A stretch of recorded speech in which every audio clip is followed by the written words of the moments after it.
and welcome. My name is Aaron Craig with Beyond This Games, and this is another developer journey vlog. So this week has been busy. It's been a very busy week for me, just with a lot of things in life going on, but also with things that I have been working on, especially when it comes to my game. So right now, the way I'm referring to it is Project Rhydon. I have a couple different names in the hat, but I haven't pulled one out. I haven't decided on something yet, especially since it's planned to be a multi-part game. There's a couple ideas floating around that I could have like a name for the whole series and then names for each one, or have it be a part. So right now I'm just referring to it as Project Rhydon, which has significance, and I'll explain once I get later on into the actual game and there's maybe like a playable demo or I'm closer to putting it out. But all of that aside, I've been working on it, and I have decided to really start investing in that. So I opened up my old project, something that I had spent a while on, and I was horrified trying to jump back into it after months of not coding in that game. It was hard.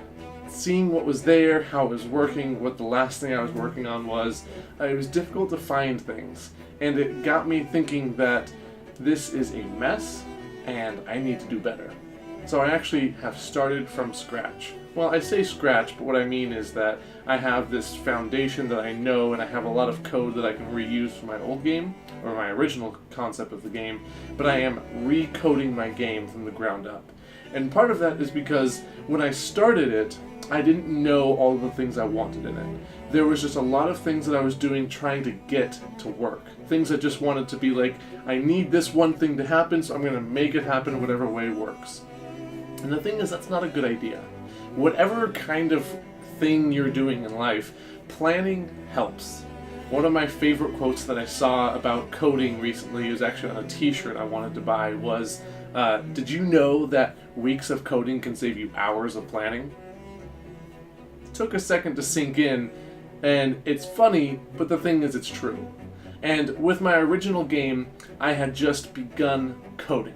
I wanted it to work, I wanted to get a concept up and running, and I didn't plan it out well enough.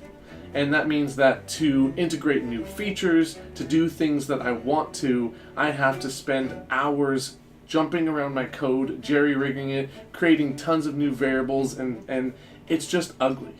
So I have started a fresh project, knowing what I need to do for the entire game, and setting up the foundation. So it's kind of like in a lot of the tutorials that I try to put out there is I'm giving you a foundation that you can then build on. So that's what I am taking in personally, and that's what I'm trying to do now.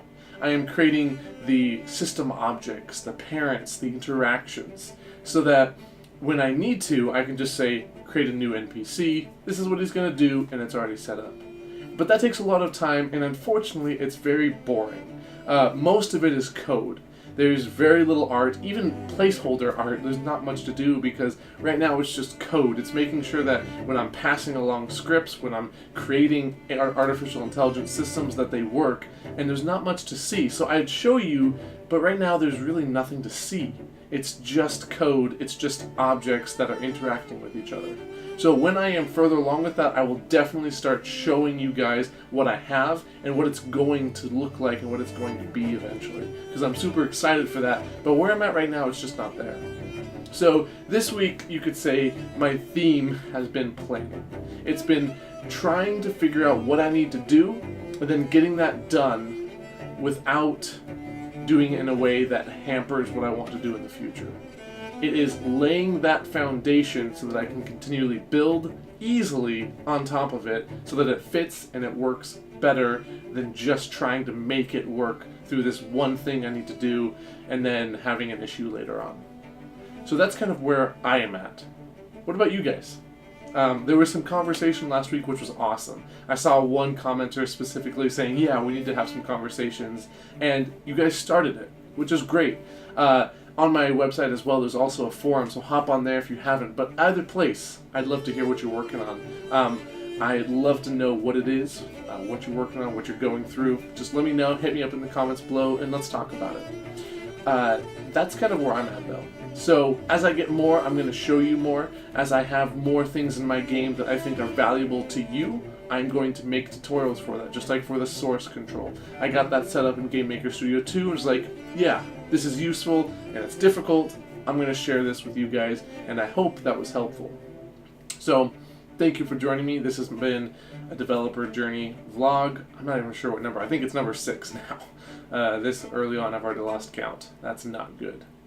Thank you for joining me, though. And as always, have fun making great games, and I will talk to you later.